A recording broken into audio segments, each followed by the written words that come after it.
All right. Welcome in, guys. This is the second episode of the Longball Lounge Fantasy Baseball Podcast. As you know, I am your host, per usual, Jesse Clark. You can find me over on Twitter at jcrockett24, and I am absolutely pleased to be joined by my friend Josh Barlog. What's going on, dude? How are you? Not too bad. Hey, before we get too far into this, let's do a little crack 'em here. Oh, yeah. Mine's already open. Yeah, yours is more of a, I don't know what you would say for a bottle top. It's open it and drink it fast. Let me grade that crack 'em real quick for the fellow on tap guys. I'm gonna give that a 7.5. And the only reason why I'm giving that a 7.5, there wasn't a ton of power behind it.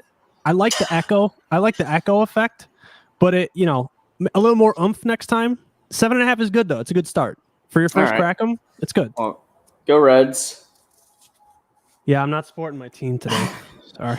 It is what it is. Cheers, my friend. Cheers, buddy. Okay. Yeah, that's great. It's awesome. I'd be remiss if I didn't give a shout out to Dayton Beer Company. I'm drinking a jalapeno beer, homegrown here. So what does that taste like? Like, is that a lot of jalapeno, or is it got, what? No, I don't even know what to expect with that.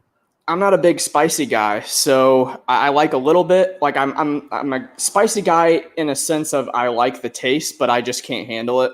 So it's just enough. It's just enough to get that jalapeno taste, and it's just smooth enough to go down. So, gotcha. Yeah, I guess we're kind of already off the rails here. But what else would you expect on episode 2? So, right. That being said, some of you know Josh and some of you do not. So for those of you that do not, I'll let him kind of plug his social and maybe anything else that he has coming up and maybe a part of what network he is with and everything else. So go ahead and take it away. Sure. So, some of you might know who I am. And for those who do, hi, haven't talked to you in a while. My name is Josh. I'm a part of the On Tap Sports Network here in Chicago, ontapsportsnet.com for all the Chicago stuff. I cover the White Sox, Bears, Blackhawks, and a little bit of the Rockford Ice Hogs, the Blackhawks AHL affiliate for the site. My Twitter is at OnTapJosh because Josh on Tap was taken by an account who hasn't been active in like 20 years. But yeah, a lot of it is just a lot of baseball, a lot of White Sox talk, a lot of banter back and forth with my my Cubs fans that are in the network. So that's kind of what my life revolves around, is just White Sox baseball and the pain that goes along with Chicago sports, and of course cold beer, because that's what's on tap in Chicago is what we live for.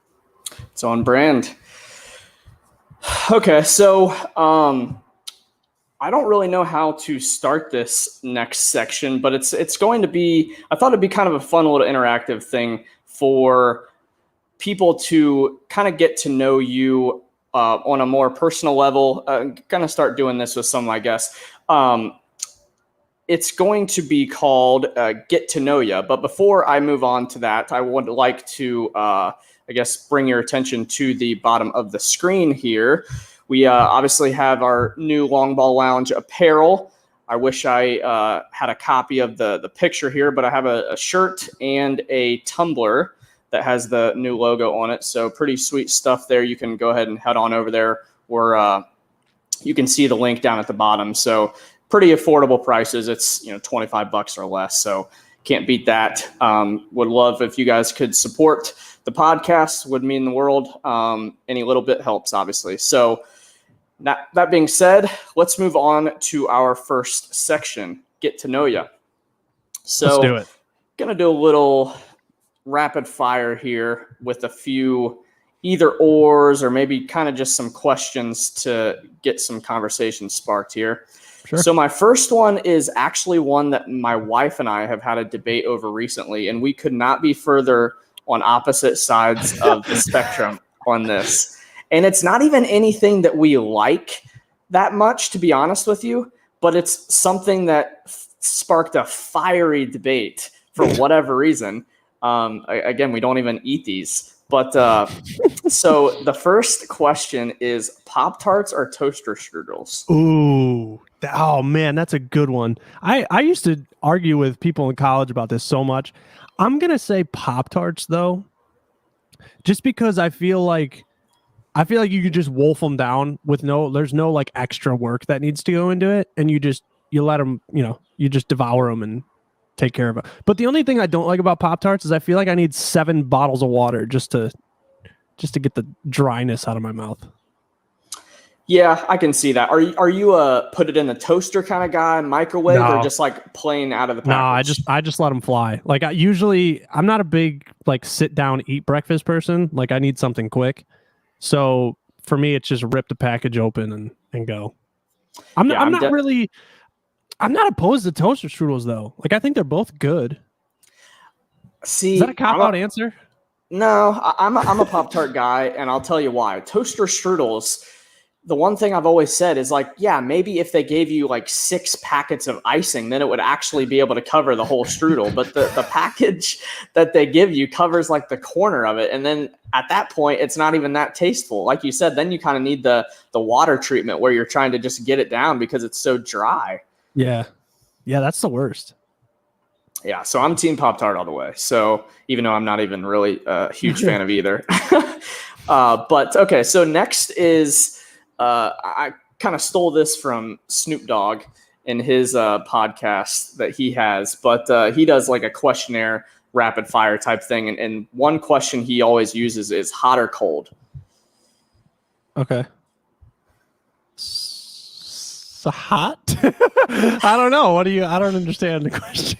So, like, would you prefer to be hot or would you prefer to be cold? Yeah, there's a lot of. I was gonna say there's a lot of directions that you can go with that. So, I sweat easy, so I'm gonna go cold. Yeah, I'm currently sweating in my garage. So yeah, man, like I can't sleep if I'm too hot. I can't. No. Yeah, but we're two Midwesterners, man. Don't you hate the freaking winter sometimes? Like, don't you just know what? I mean, here's the thing.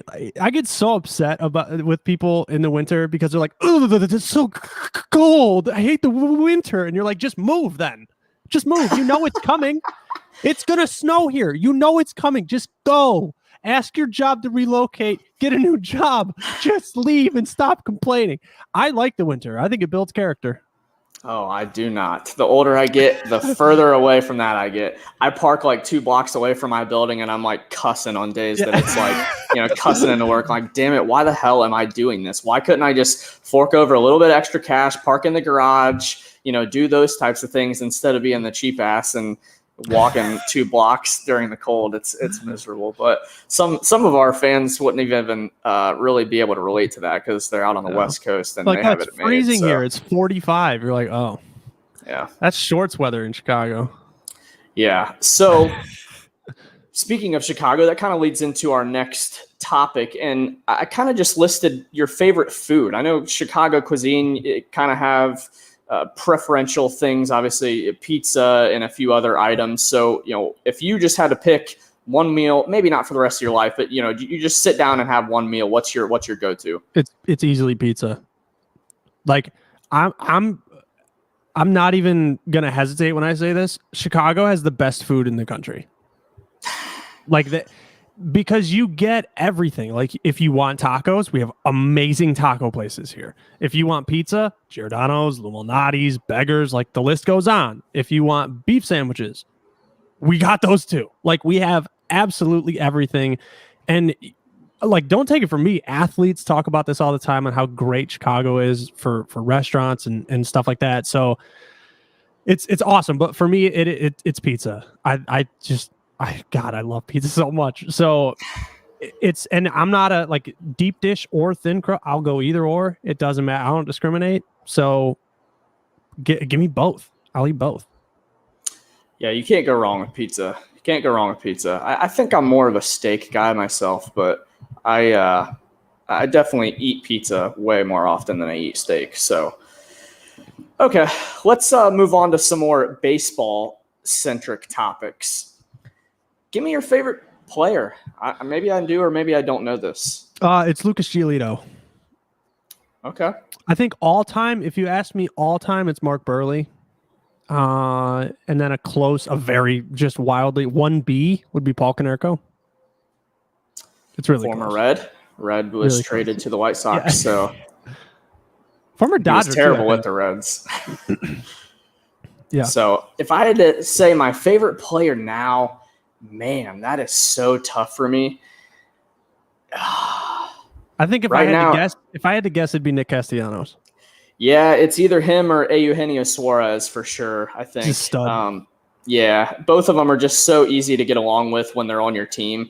Suarez is a lot easier to get along with from other teams. I think if I was on an opposing team, I probably wouldn't like Mr. Castellanos too well, but he's awesome when he's on your team, and he's, for whatever reason, taken on some sort of leadership role in this team so far in the early going. So, you love to see it, love to have that fire, and it's kind of what makes baseball fun. So, favorite player all time, I'm probably gonna say Junior Griffey. Ooh, I mean, yeah. It's close. It's between him and Barry Larkin for me, being a Reds fan. So it's between those two, but those are definitely neck and neck for me. But I'll tell you, and I didn't plan on making this a rant so far, but now that it brought this up, Barry Larkin is now a part of the television broadcast team for the Reds. Yep. He's awful. He is so bad. He's ruining my feelings towards him as a player.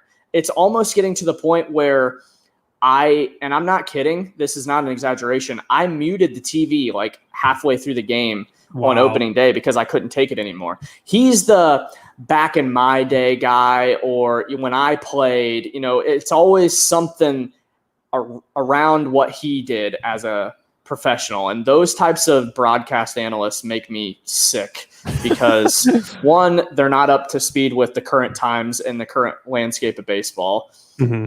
Two, they're just always comparing themselves to everything. Like, okay, I don't really care. I'm not that egotistical to always talk about myself. I don't know. I don't care for it at all. And it just makes me so mad. Some of the things that, the Reds were down 6-0, like in a blink of an eye on opening day.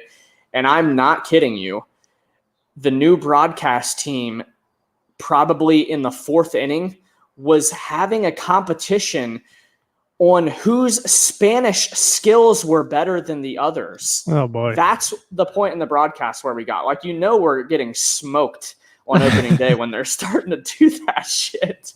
That's crazy. Those conversations are meant for like the late innings, like 7, 8, 9 is where you're like, yeah. So anyway, I was eating these hot dogs that I found. Like, you can talk about those things 7, 8, 9, 10 because people are like, okay, like we're getting absolutely obliterated. Like, let's talk about something weird. But in the fourth inning, like the game is you still got time. So what, are you going to transition from Spanish to like, and it's 6-5 and the bases are loaded? Like, you were just talking about Mayamo Curtis. Like, what are you talking about? Like, what do you mean? Yeah, I get it. That's frustrating though. Like, I feel really lucky to be in a city like Chicago where we have, no matter who you root for, you have really great broadcasters. Like for the White Sox, it's Jason Benetti and Steve Stone. For the Cubs, it's Jason, whatever the hell his name is, and JD, Jim DeShays. And then for hockey, we have Pat Foley and Eddie Olczyk, and they're mixing in Kendall Coyne Schofield.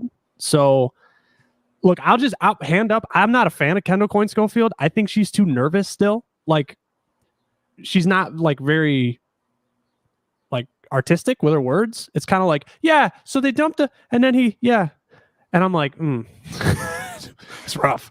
But aside from that, like the broadcasters make your team. Like, you want the homers in baseball, don't you?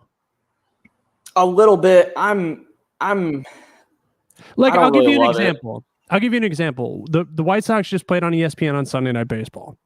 And I love Matt Vasgersian. I think he's great. He's a great broadcaster. But listening to Alex Rodriguez, maybe it's just A-Rod. Maybe it's just A-Rod. No, it's him. I don't know. It's him. He's bad. But like, I don't like when like they're pumping the other team's tires for 7 innings. And then they're like, yeah, so the White Sox are decent. And I'm like, come on, guys. Like, really? And it's hard. It's hard to be a national broadcaster, but I prefer listening to.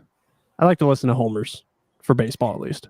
Yeah, I like to listen to homers in a sense. I don't love when it's like so far beyond and it's just blatantly obvious. It's like, they go to a booth review and it's pretty clear that the guy was called out and he was safe. And it's like, and he's like, what? They just can't believe it. Yeah. Yeah. I'm with you on that. Yeah. So, okay. Well, let's go one more. Okay. So one more, get to know you. Sure. So we kind of discussed this briefly before we went live, but we didn't really narrow down our options. So if you had to choose like 2 ballpark food items, what are you going with? So, you got your nachos, you got your hot dog, you got your pretzel, you got your pizza, beer, peanuts, sometimes you see these things on Twitter and people start posting like random stuff that you would never see at a ballpark. It's like pick 3 options and one's like, a piece of licorice or something. Nobody eats in the stadium.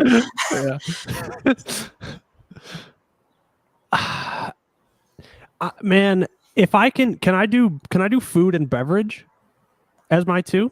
Yeah. I'm going to go hot dog and beer. I just think it's so classic. Like, and if you follow me on Twitter, you know that I have a little bit of traditionalist in me, but I also like really love innovation in the game. But as far as a fan perspective goes, I love just chowing down on a hot dog and chugging beers. Like it's what makes going to a baseball game so fun. Are you a pregame guy or are you Yep. Yep. Yeah, like not you a ton. have to with how expensive they get inside the ballpark, I know. It's like $9 a beer and it's like, Yeah. look, I can have 3 of these and like I might not be able to get gas on the way home. But no, I look, the White Sox have a pretty famous the nacho helmet. So it's just giant helmet. It's just full of nachos. It's awesome. Yeah. But my gripe with the nachos, they would make the list, but the cheese gets so cold so fast that I'm not a fan. I know some people aren't opposed to it, but that's your opinion. So I'm gonna stick with hot dog and beer because sometimes you have dollar dog Wednesdays or whatever. You have solid promotions because the hot dog is so damn cheap for them to acquire. Yeah. So yeah, it's hot dog and beer. Yeah, here's where I'm at with the nachos thing. If they could just even the ratio a tad bit, you get 3 pounds of nachos and you get like a little bit of a drizzle of cheese. And then the top ones are always covered in cheese. So those are the best ones. And then you get through those and you're like, okay, now I have a helmet full of nachos. Nothing else. I just have chips. Yeah. So that's frustrating. I'm more of a pretzel and cheese guy, maybe a pizza with some beer. Peanuts are okay. I think I'm more of a sunflower seed guy than I am with a you on peanut that. guy.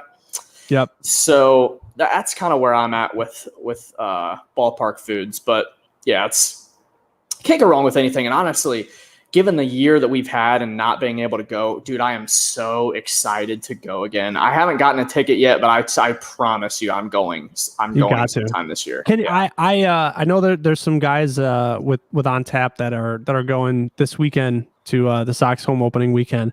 And that's all they're talking about is like, I can't wait to drink. I can't wait to pregame and eat a bunch of food and go broke at the park and just watch this team. And it's something that like I know you and I have missed, but like it's such an experience. Like it's gonna bring back so many like positive vibes to baseball in general. Yes. Because like people are just at the park getting along, hopefully not spreading COVID, and like we can just watch the game and eat a bunch of food. Like I don't plan on going, but just the fact that people are talking about it, it's awesome. Yeah, the Reds are giving discounted tickets if you show proof of the vaccination card. So that's pretty interesting. Yeah, that's kind of cool. Yeah. So Ooh, nice. Alex says he's going to the Dodger game on 4/15. Well, the good news Ooh. about going to Dodger games is you don't really hardly ever have to worry about the heartbreak as fans like Josh Just and I would. constantly win. Yeah, you're like, Wait, all right, I I guess I wanna- got to see a win today. I want to ask Alex. I think I asked him this before. The Dodger dogs. I've heard some people are like, these are the greatest things ever. But then I've heard other people go, it's literally like ground up rat meat. It's the most disgusting thing. It's the So most, Taco Bell. yeah, yeah, it's the most disgusting thing ever. So, Alex, do you get Dodger dogs? Because I think at this point, I'm gonna, even if I went to Dodger Stadium, which I've never been, I would stray away. I don't think I would. Yeah, dude, a bucket list item of mine is to go around to all these ballparks. I'm definitely doing that. Definitely doing that sometime soon. I just have to get some money first. Right? Yeah. Stupid money. Yeah. All right. So that pretty much does it for the get to know you section. Let's kind of move. This is, believe it or not, a fantasy baseball podcast. We haven't discussed that at all yet. So let's move on to our favorite teams, the White Sox and the Reds. But before we do that, let me, of course, plug our sponsor here, MyBookie. The Masters is just around the corner, only 2 days away. So we have the Masters coming up. We got some baseball picks that we post every once in a while. Shout out to Bets Unwrapped. Check them out as well. Posting free bets pretty much every single day. So get in and use MyBookie if you haven't already. Use promo code USN100 to get your first deposit back for free. Yeah, so pretty exciting stuff there. Let's move on to the White Sox and the Reds recap. Oh, before we go, I would be remiss if I didn't mention this. Try to get this in the camera. Backstop Banter shirt. Literally just got this in the mail today. Shout out to Michael Lawson and Anthony Conover for hosting the Thursday night show. Cool. So pretty cool merch that they had dropping, and I finally was able to get some. It took forever for it to get here, but mail is what it is today. Right. So, yeah. Right. Yeah. Let's move on to the Sox and the Reds. So, I'll start looking up some things on the fantasy perspective, but just from a fan perspective, what are you seeing from the Sox this year? Obviously, the expectations were higher this year, lofty expectations. A lot of people predicting them to win the Central in the AL and making a push, have a good mix of young talent and a few veterans as well. Brand new manager. We can kind of talk about that. I have a feeling I know where you might lean on that. But a lot of new and exciting things going on for the Sox. So, it's only been a weekend. Obviously, we don't want to overreact too much, but what are your thoughts so far? Well, I got to tell you, I think there's an adjustment that adjustment period that this team is kind of going through. Spring training is one of those things where it's like you're not necessarily implementing everything that the club is going to implement for the regular season. So it's going to seem like the transition between managers is seamless. And I think you see those changes really start to get implemented during the regular season, which through the first week, I think we've seen that already. White Sox fans have talked about that on Twitter. What I've seen is, one, the Tim Anderson day-to-day thing sucks. I mean, he tweaked a hamstring, and the injury to Eloy Jimenez is pretty gut-wrenching. I'm not going to lie. That really sucks. But I've talked about this a few different times on a few different shows, and what I'm excited for and what I've noticed already is the resiliency of this team and their ability. They may not be the deepest team, but they have enough depth where if somebody goes down, they have a guy who can come in and still produce. They might not be able to produce at the same level of who they're replacing, but their production level is average, if not maybe a little bit better. And who I'm talking about is guys like Leori Garcia and Andrew Vaughn. Now, I know Andrew Vaughn, the thing with him is like, we weren't really sure if he was going to come up and how he was going to be able to play left field. I got to tell you, he made 2 really good plays in left field last night in Seattle. So that's good. That's a breath of fresh air. We know left field has been it's been tough for the past couple of years with Eloy Jimenez, but the way this team is kind of going about things, right? Like their response to losing on Sunday night was winning 6-0 last night. Like that's huge. And I know to some baseball fans that might be like, okay, well, they're playing a different team and like it is what it is. But for Sox fans and for fans who watch their teams closely, you're paying attention to the close things. You're paying attention to how this team is fielding the ball. How are they approaching at the plate? How are the pitchers attacking hitters? And last night, we really saw Carlos Rodon, the back end of the rotation, and Michael Kopech, along with the bats, really respond to a tough loss on Sunday night. So that's what I've noticed, is this team is hungry. They're ready to win. They're ready to fight for whatever spot that they deem necessary to make the playoffs. And I think their resiliency is going to be extremely valuable as we go through hopefully 162 this season. Yeah, let's hope. Yeah, so it's funny that we're kind of breaking down these 2 teams in particular, because from a fantasy perspective, probably have 2 of the hottest hitters in the league right now from our perspective teams. And obviously I'm discussing Nick Castellanos from the Reds and Yerman Mercedes, what a name, which has just absolutely come out of nowhere. Yeah. So, Alex is chiming in. Hey, Dodger dogs are good. I have no idea where you heard that. You know what it might be? It might be the Midwest people who go out to California, try Dodger dog, and then come back. And they're like, not for me. Not for me. I'm not hating on them, though. I've never had one. I'm just telling you what I heard. Maybe I'd be willing to try one. I don't know. Caleb Skinner giving you a shout out as well, Josh. What's up, Caleb? How are you, buddy? Yeah, so just to kind of give you a breakdown from a statistical standpoint. So Nick Castellanos right now is batting .533 with a .588 OBP, 1.33 slugging, like he has over 1,000 slugging. His WOBA is 779. His WRC plus is 387. I mean, these are like video game numbers. And obviously we're kind of dealing with a really small sample size, so we're not going to freak out. He has a 0% K percentage, so he hasn't struck out all year. So everything's kind of pointing in the right direction. He's fired up. He's kind of bringing a little bit of a leadership role to the Reds. I love to see it. That's kind of something we missed last year with all the great characters that we had on that team, especially like Bauer and Sonny Gray and all those guys, for whatever reason, just hit these lulls. Ooh, this is exactly what I wanted. Sorry to be interruptive. What? Sorry, I'm kind of reacting off the cuff, but the Sox lineup just came out. So, perfect. We'll get to that Sure. after kind of breaking these guys down. But so Castellanos has an 800 ISO. Yerman, on the other hand, has a 667 average, 684 OBP. I mean, 333 ISO. So he's not hitting for a ton of power, but he's just getting on base so frequently, and he's been probably the surprise of the year. A lot of fantasy baseball guys rushing to pick him up on the waiver wire because if you don't know, Josh, catcher is like a really rare. It's almost like tight ends for football. Yeah. You either draft one of the top ones or you kind of just wait forever because these guys just pop up randomly on every single year.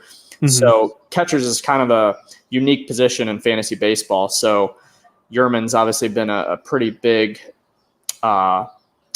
pickup here. Yes, fantasy Sven's saying worse than tight ends. He's probably right. He's probably right. Yeah, that's rough. Well, I mean, if you think about it, like the catcher's market it sucks. Like it's like you have 4 or 5 and that's it. So yeah, I mean, I think he's right. I think it's worse than tight ends because tight ends, you might go top 10 and you could be okay, tread water a little bit. But catchers, it's like you might have a handful. And then after that, it's like this guy might hit 220. Might. Yeah, and is he? I know he's been DHing a lot, and Grandal's been playing catcher, but I haven't even seen how Grandal's doing so far this year. Is he doing okay? Oh, I have it right in front of me. Okay, yeah. So yeah, he's got some pretty good stats. Nothing that's popping off the top of the page, but I think his peripheral stats, his StatCast data is a little bit better than what his numbers are showing. So obviously, kind of for fantasy guys, kind of stand pat on Grandal. He's gonna perform. It's big value too for him to be a switch hitter. It's huge. Sure is, because that means he doesn't come out of the lineup much. You know what I mean? And he always has that splits platoon. He's a pretty good defensive catcher too, so he's never really a liability back there. So yeah, Grandal is obviously a top 5 in the game as far as catchers go. I think for fantasy catchers, it's basically Real Muto, Grandal, Contreras, Will Smith. Those are kind of the top dogs over at catcher for fantasy purposes. So, and the Reds don't have anybody relevant from a fantasy catcher perspective. So you don't get points for Gold Gloves. So Tucker Barnhart isn't doing much for us. Yeah. So, Yerman kind of came out of nowhere, and obviously most of it was probably due to the fact that they had those injuries they're dealing with, and he kind of was able to luck into having a spot there. But he wasn't a guy. I mean, I'm pretty deep into fantasy, and I'm pretty certain he was not a guy on your guys' radar coming into the year. No, he had a good spring. I mean, he performed really well in spring. I honestly, I think what really got him in the mix was Eloy's injury, because that, then all of a sudden everything got shuffled, right? Like it was Adam Engel got hurt, and then Eloy got hurt, and it's like, okay, well, we have options, but how are we going to arrange these options for us to be successful? And it wound up being Leary and Andrew Vaughn in left, and then you have Zach Collins still available to catch or DH, and then Yerman Mercedes was the guy who was like, okay, he performed well enough to make the roster, and let's see how much we use him. And obviously his start was pretty unbelievable, 8 for 8, and then he was completely just murdering the ball. So it's just a guy who took advantage of an opportunity that he got. And I know, like, Cardinals fans, if there's any Cardinals fans checking in, Yerman Mercedes is the type of guy that Tony La Russa likes. Like, he's not like a look at me guy. Like, he's not one of those guys who, wants to be the star of the show. He's just there, happy for the opportunity, and is going to take advantage of it. Just a workhorse. And Yerman's that guy. Like, he can hit a ball 600 feet, but he can also beat out an infield single. 600? Which he did a couple days. No, he didn't. No, I'm exaggerating, but like he's got power. Like, he's got pop. He's going to hit home runs, but it's just his effort, man. Like, Tony La Russa loves those guys, and Yerman is exactly that. Like, he's going to bust his ass down the line to beat out a ball that goes to third down the line. And he's also going to pimp a homer every once in a while. So what you're saying is he's a baseball guy. He's a baseball guy. He's a big Hall of Famer baseball person. Oh, I love it. But so what? The Sox are 2-3 heading into tonight. Yep.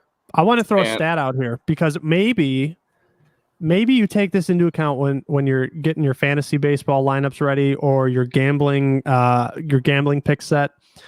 So last night, the Sox won 6-0, and it was their 16th straight win against a left-handed starter. And they're facing a lefty tonight in James Paxton. So do we go 17 in a row? Hopefully. That would be awesome.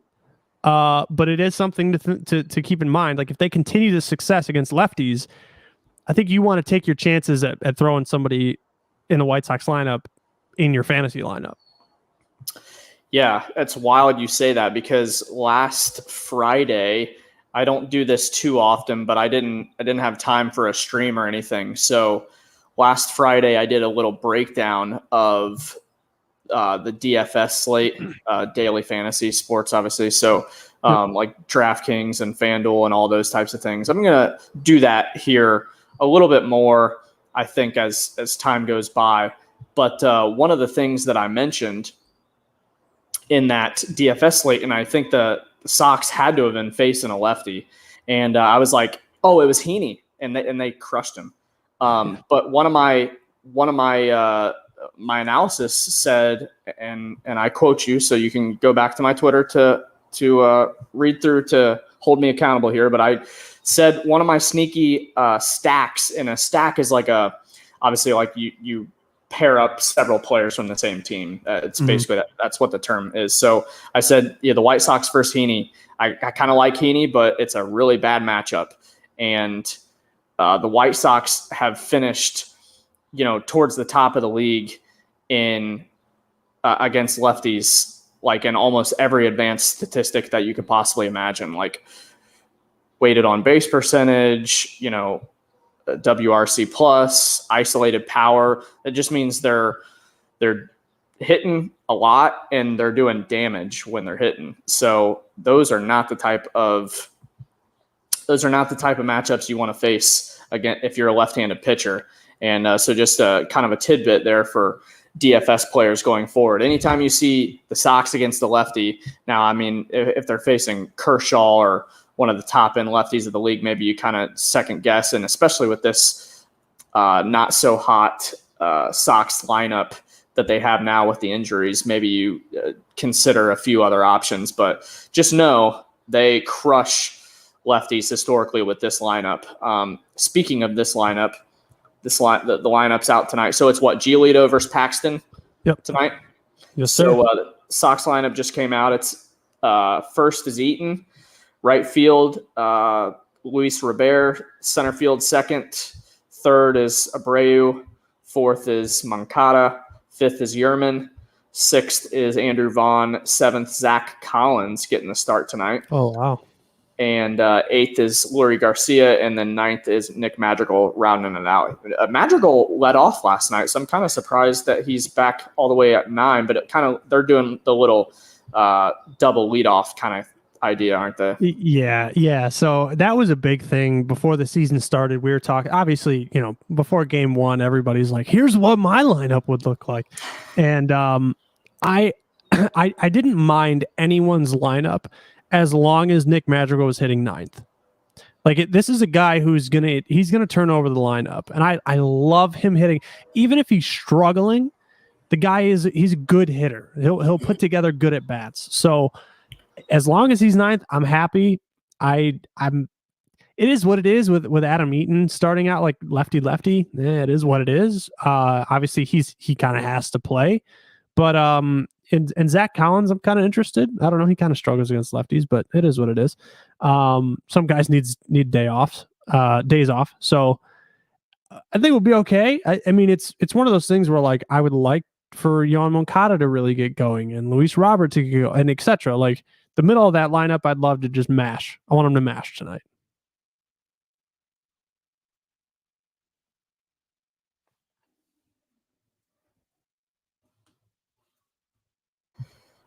Podcasting 101, unmute your mic before you start talking. You're probably sitting there just waiting, seeing my mouth move for nothing going on. Oh, that's funny.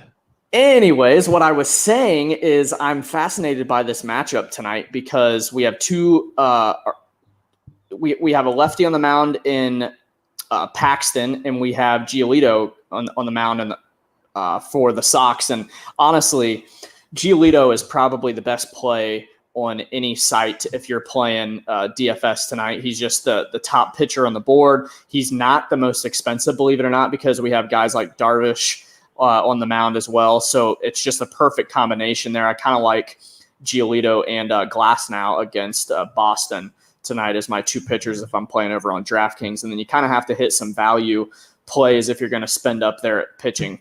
So that's kind of what I like in this matchup. But I'm kind of fascinated because Paxton's a guy that is really hit or miss. He is either really on and he's striking out 12 guys in 6 innings, or he is off. And a lot of it has to do with his velocity sometimes. So it'll be interesting to see what he looks like, especially coming off a year in which he was hurt. And so kind of just his first real start here in a while. But it's not the greatest lineup for the Sox tonight. I kind of wish we had no, Grandal in there, but it is what it is. moving over to the Reds matchup, they play the Pirates. I wish we played the Pirates 162 a year. The Pirates are so bad. They're one of the worst franchises in sports, not just baseball, in sports. They're terrible.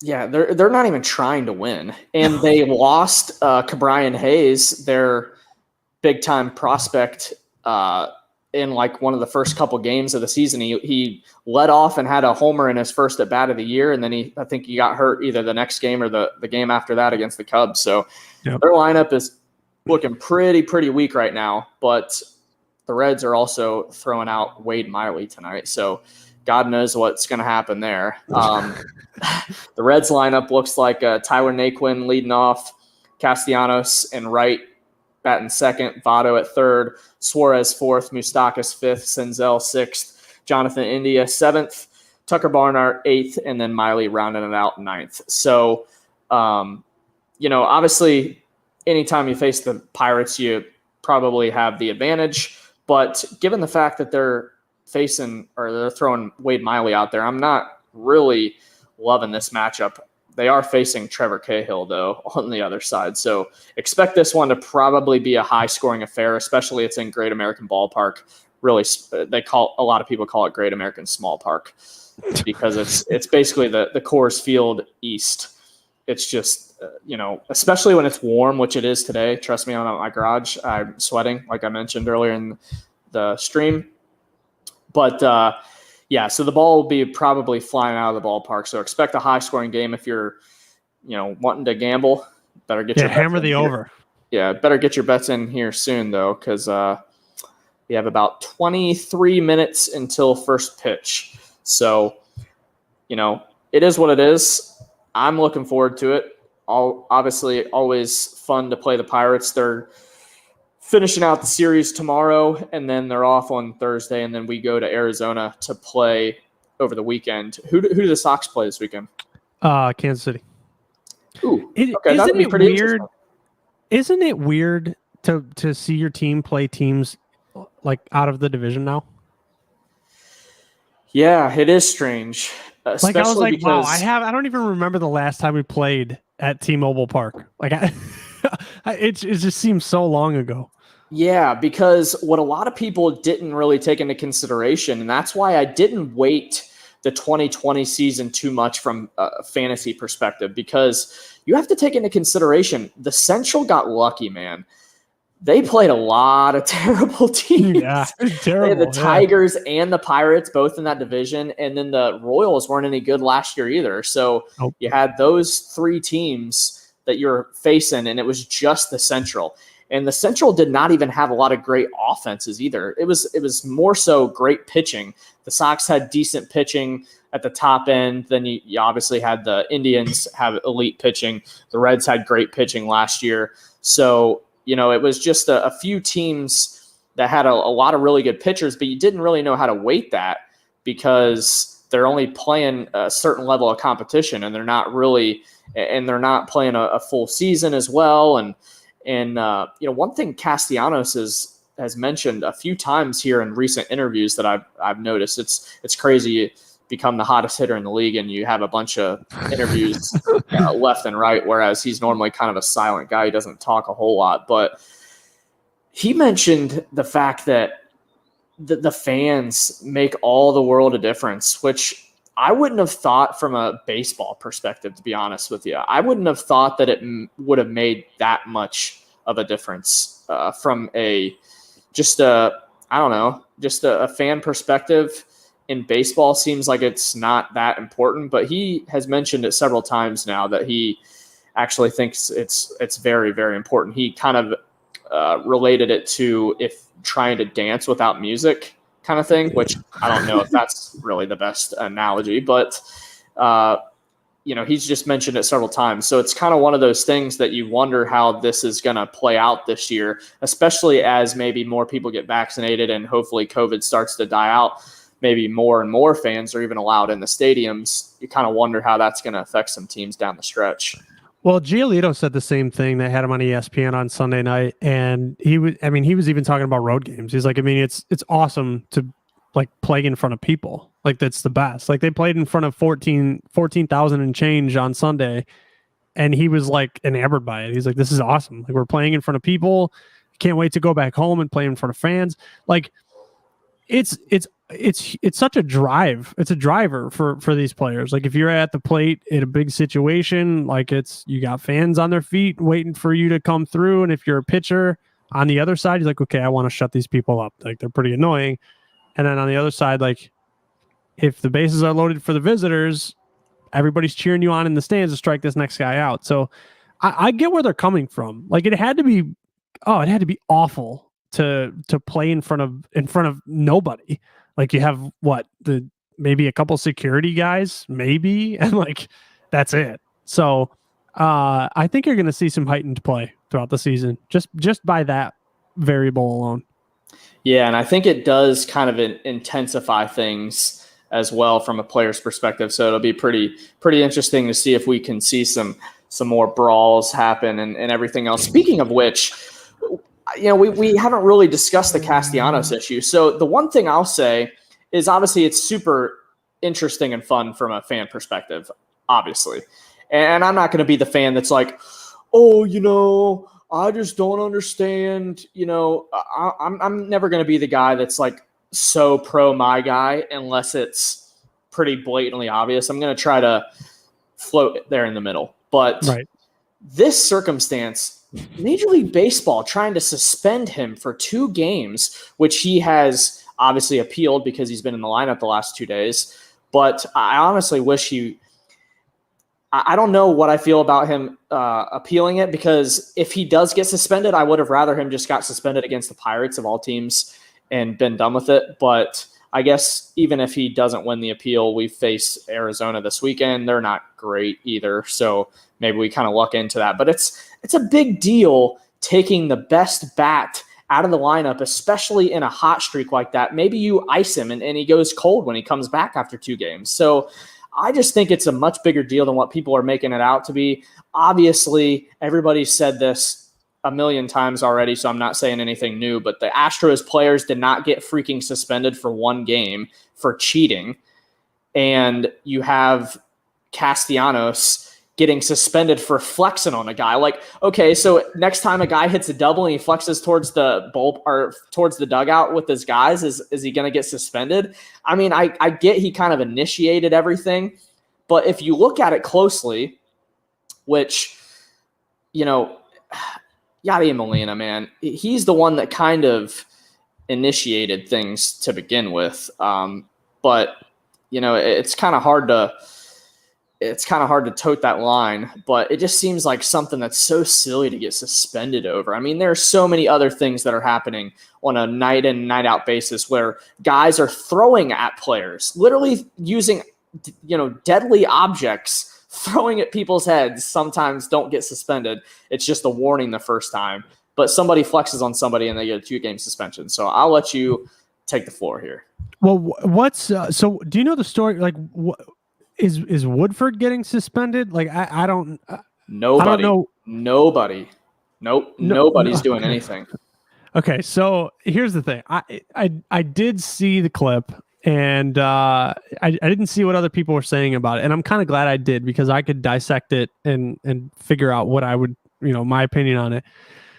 One, the first thing I want to say is I thought that Castellanos offering the ball back to Woodford was the funniest shit I've ever seen in my life.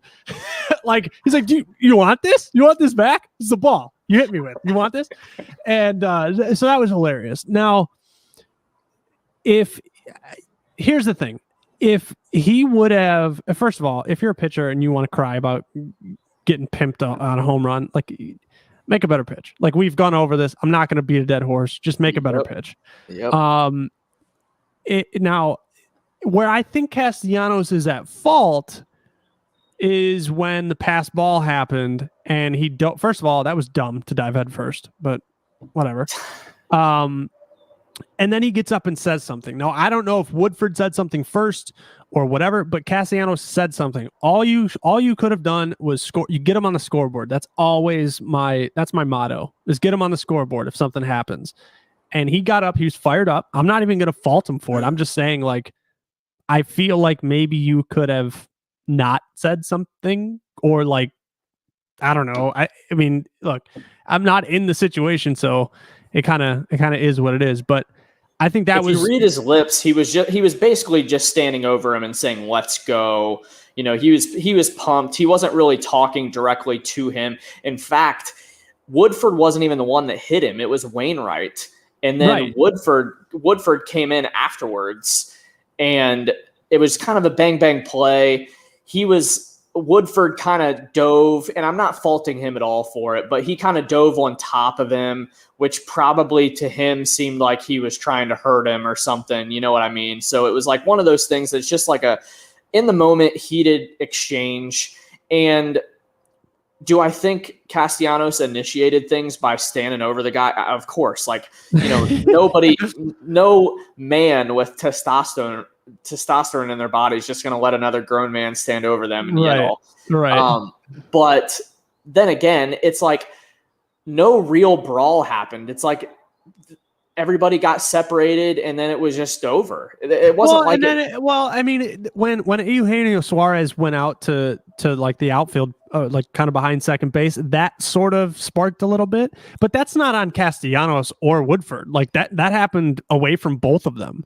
So if you're going to suspend anybody, it should be whoever was over there pushing and shoving. Like, my opinion, don't suspend anybody. Like, I just think it's one of those situations where it's like, okay, this happened. It's over. They're not playing each other right now. Now, if they play them again and it boils over, then yeah, as a league, you're like, okay, we don't want this to get out of hand. If something happens, we do need to act on it. That I understand. But they did eject him in the middle of the game as well. So he's basically going to get suspended for 2.5 games. So it's like, it should just be that. You're gone. You're gone. That's it. And then we're not gonna. Maybe you talk to the guy. Maybe you're like, hey, Nick, listen, like we can't. I know you're fired up. Can't really have that. But just strong arming players. It's what the MLB is famous for. It's one of the most ridiculous.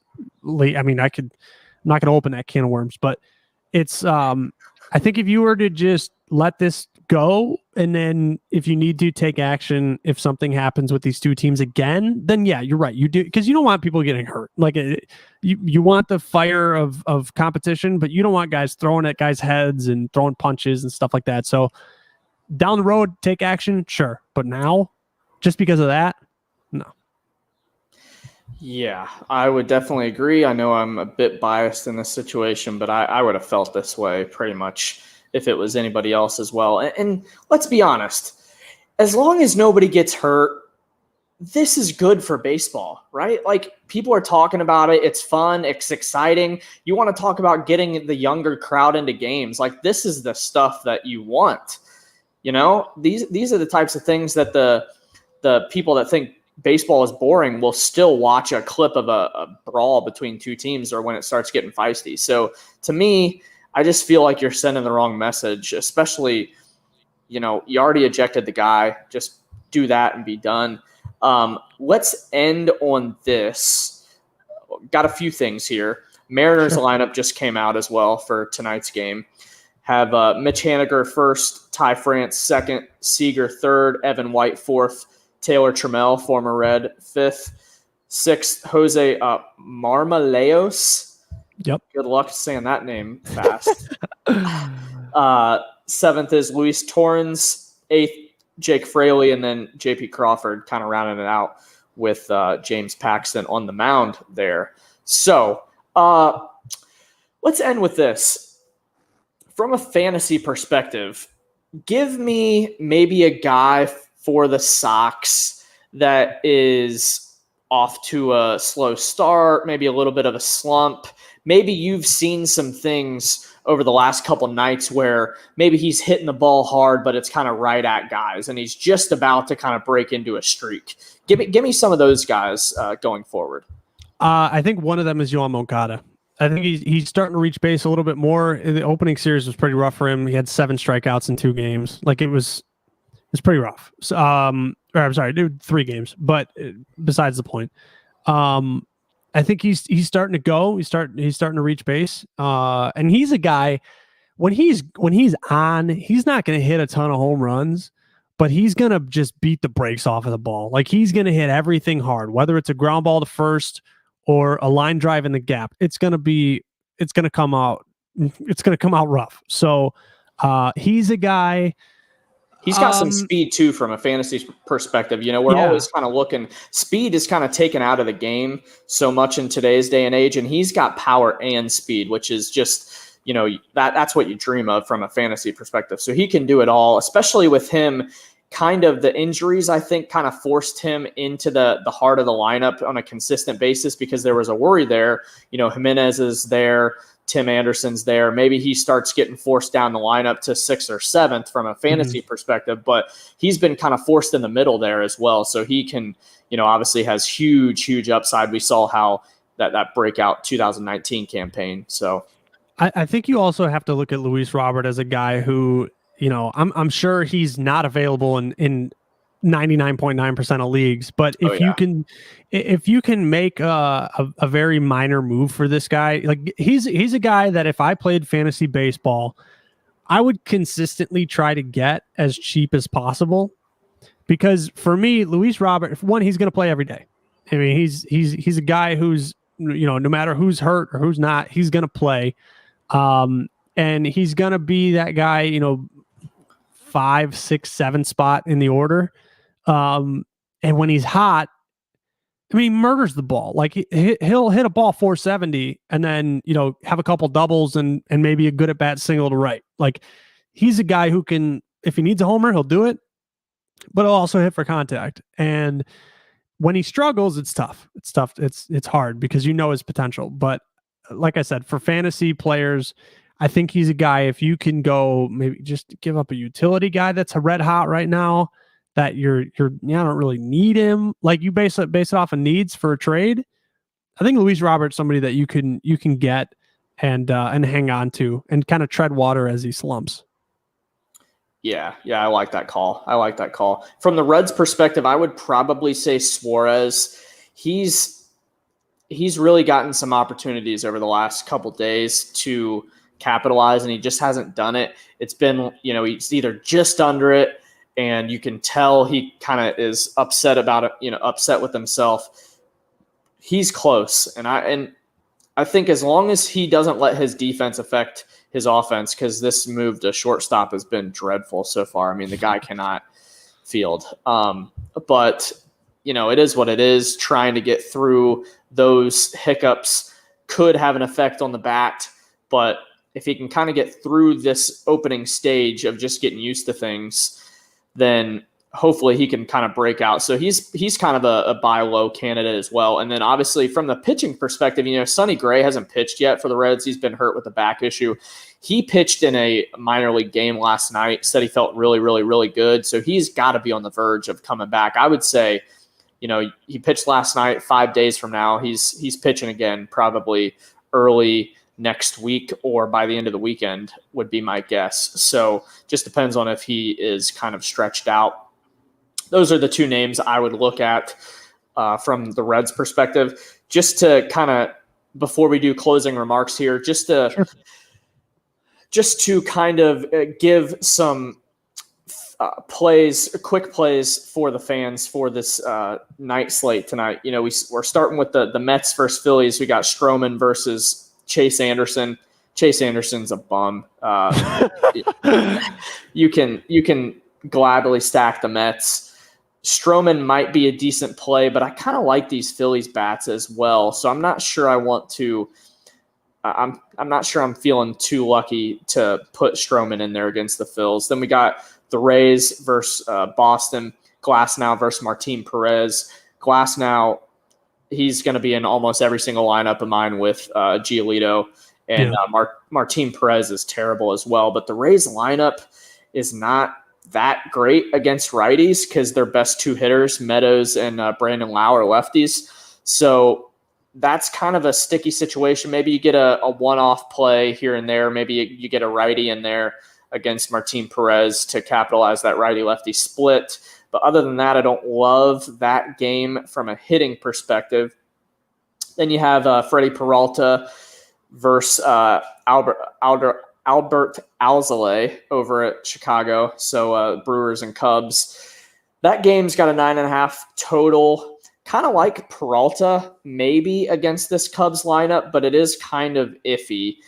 And the Brewers lineup is really struggling, so I'm not sure I love the bats there, but those are just two kind of middling pitchers. But I will say from a fantasy perspective, Peralta's worked on a new pitch this offseason, this spring training, and I don't pay attention to a whole lot of spring training stats, but the one thing that does mean a lot to me is if a pitcher is developing a new pitch, or maybe his velocity has gone up, 2 or 3 ticks in the spring training, because that tells me that anytime you develop a new pitch, especially it's more often than not going to be an off-speed pitch or like some sort of off the cuff type fastball where it's like a cutter or it has some sort of movement to it. They all have movement to it. So adding pitches like that are always good things. They're hardly ever going to be a bad thing.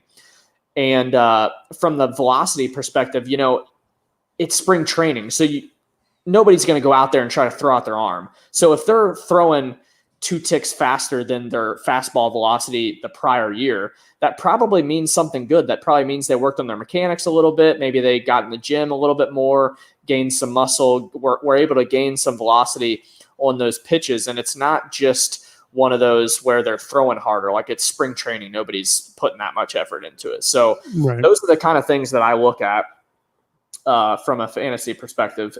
Just to kind of close it out, we got Tanner Roark versus Dane Dunning. Oh my gosh, stack the hell out of this game. The Blue Jays versus the Rangers. I mean, it's going to be a slugfest. So I think we tweeted out this morning the betting pick to take the over at 9.5. I think that's a lock. So I love those bats on both sides. I like Dane Dunning as a pitcher better than a lot of people think. He's kind of an under the radar guy, and I know you know him because he came from the Sox. So he's a solid pitcher, but this Blue Jays lineup is really good. So it's nothing to scoff at. So I wouldn't be rolling him out there from a pitching perspective, and I would be stacking Rangers against Tanner Roark. Gosh, he's so bad. Then you got Luke Weaver versus Herman Marquez. It's in Coors Field. This is going to be the most popular game on the slate to stack hitters in. Obviously, Coors Field is Coors Field. It speaks for itself. Don't have any elite pitchers, although I think Herman Marquez is probably one of the most slept-on pitchers in the game in Colorado, but I never like to pitch him in Colorado. It's got to be outside. I'm kind of praying he gets traded to another contending team this trade deadline so he can actually – people realize how good he is. Then you got Kershaw versus Bassett, Dodgers versus Oakland. Dodgers lineup is always good to stack. And then you have the Giants and Padres. Aaron Sanchez going on the bump against Yu Darvish. I would say stack Padres, but the problem is, without Tatis in that lineup, that's a big hole to fill. So you got guys like Machado and maybe Cronenworth, guys that I would look at, maybe Hosmer to kind of fulfill that lefty-righty split.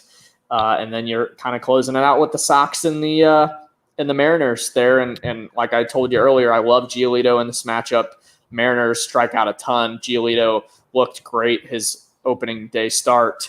And, I think you can probably play a few righty bats for the Sox, but I wouldn't get too infatuated with them. As good as they have been against lefties, this is a diminished lineup, and Paxton can be elite in any given game, and we kind of see that with the over-under total at 7.5. So I feel like I said all that in one breath. I'll give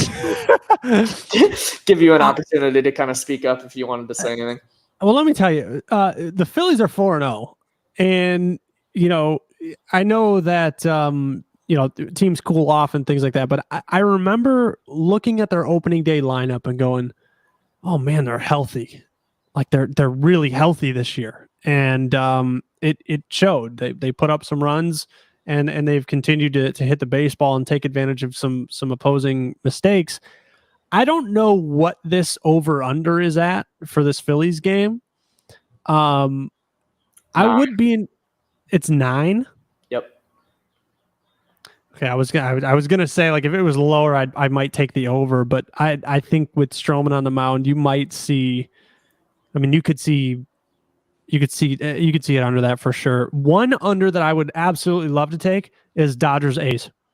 Chris Bassett is a guy who gets slept on, and the way he threw last season, I mean, if that carries over even at a percentage, he's a great pitcher.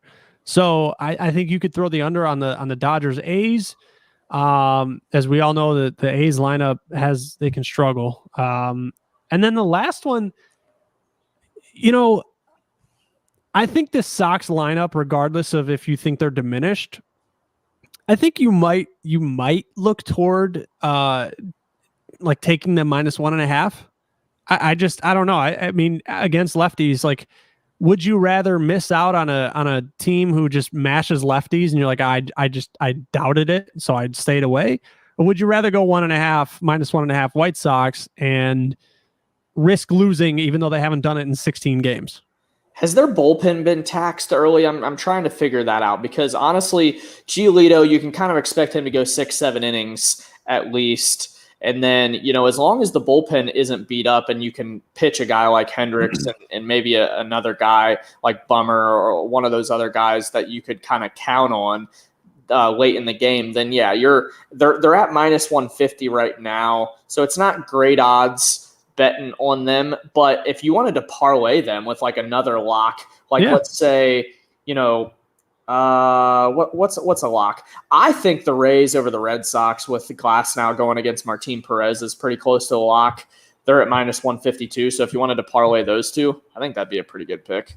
Yeah, I think the Tampa Bay game for me, it's just like all Tampa Bay needs to do is score 3 runs. Just give me 3 runs and Glasnow will probably take care of it. Yeah, man, I betting on baseball is so interesting to me because I feel like baseball is the one time where like the 1-in-47 Pirates are playing the Rockies at PNC Park and they're +400 because they're so bad and they win 9-0, and you're like, well, like, it is what it is. Baseball is really tough to gamble on. I usually try to parlay. I mean, it never wins, but I try to parlay. I like to do that because I always come so close, and that's what sucks me in. Like, I'm always 2 for 3, and it's like it's this close. Yep, I hear you there. I've been down that road. It's not too fun. The one pitch, because I know you mentioned Sonny Gray for the Reds as far as a fantasy play goes. I don't know what the expectations were for fantasy players for Carlos Rodon, but based on that start last night, yeah, I think you got to find a way. If he's on a waiver wire, he is. Pick him up. I mean, why not? Right? It's one of those things. His velocity's gone up as well, so that's another key thing for fantasy perspective that we always tend to look at. He was hitting 98 last night.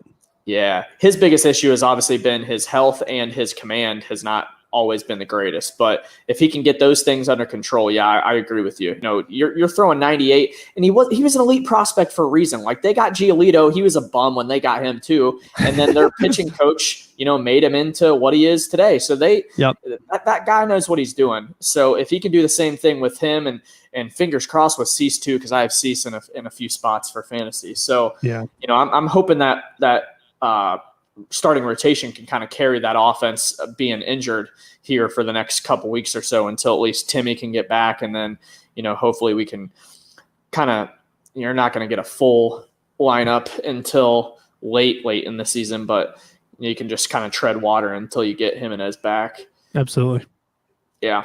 Well, I think we're ready for closing remarks. We pretty much broke this down. The Reds are actually just pitched first pitch have two outs right one after the other. So, look at there. Wade Miley struck out a batter in the first inning. So we're off to a strong start. So that being said, I don't have a whole lot else to add. I think we did a good job mixing real life baseball with some fantasy baseball with some fun, get to know you section. I thought that was pretty fun. So I think we did pretty much everything on this stream. I'll let you, Josh, I know there's one thing you wanted to kind of plug that you have coming on at the end of the week. I'll let you do that, and then we'll kind of get out of here. Yeah, sure. So I am doing for those who know me, and I guess those who don't, I'll plug this.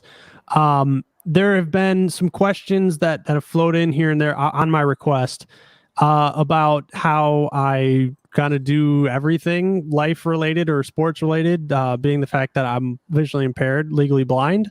So I'm doing a live stream on Friday night. I don't know what time yet.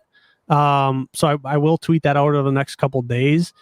Really, I'm doing it Friday because the Sox don't play. But I figured I would jump on a live stream, answer everybody's questions, and just shed some light on, for lack of a better term, shed some light on the whole vision thing, because I know people might have questions they might be afraid to ask.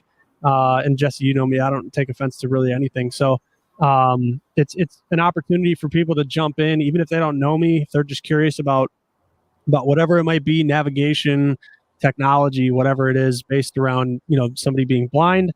I'm happy to answer those things, and we're gonna. Yeah, he's not just wearing sunglasses at Yeah. inside because it feels like it. yeah. So maybe we should have let off of that. He's like, look at this douchebag. But yeah, I'm excited to open up about that on Friday, answer everybody's questions if they have any, and if nobody answers questions, I'll just drink some beer and rant about my favorite teams. So that'll be Friday. If I can't catch it live, where can we catch it like on demand, for lack of a better term? Yeah, so I was thinking about that, and what I might do is I might just keep the Periscope link active. I might just, because going live on Twitter, I might just keep plugging that away, or like if there's a high enough demand, I'll podcast it. Okay. So yeah, I don't have a problem doing that. Cool, because I know I shot you a question and everything else. I'd love to hear the answer. Well, I don't have a whole lot else to plug. I'll just say, thank you to coming on. I really appreciate it. It's always super fun to get to chop it up with you. I mean, it's really odd to say, but it's just so weird how somebody that you don't know and have never met in person, you can still get along with super well and talk to on a somewhat regular basis. And it's a beautiful thing that these interwebs have kind of worked in our favor and kind of developed a friendship, which I'm appreciative of. As you know, I think I've expressed that on a few occasions privately. So I appreciate you coming on, man. It's always a fun time. We'll definitely have to do this again. I got to get you more into fantasy. So when you come on again, we got to get you diving in. I'm actually talking to another guy who I'll just mention it. Fantasy Sven is what he goes by on Twitter. He's a big fantasy guy, but he's more of the old school watch, don't pay attention to advanced stats. In fact, he was roasting me on the in personal messages and was like, does anybody care about StatCast? And I'm like, yes, we do. So I would love to. I think what I'm going to do with him is I think we're kind of trying to figure out a week coming up to where I can do a stream with him. And I want to do almost like a coaching session where I just explain what I'm looking at and why I feel like it's important, instead of just hearing the words exit velocity and launch angle and a bunch of things that you always kind of hear, and a bunch of acronyms that have 16 letters that nobody really understands unless you're looking at it. I'd like to kind of just educate those that maybe don't know those things, just from an informative perspective, because it's just fun. To me, I enjoy that stuff. I don't see it any differently. I don't see it as oh my gosh, I know information you don't, so I'm so much better than you. No, I actually enjoy talking to people about it, and just if they don't like it, then they don't have to adopt it, but I just want to show you guys what I'm seeing.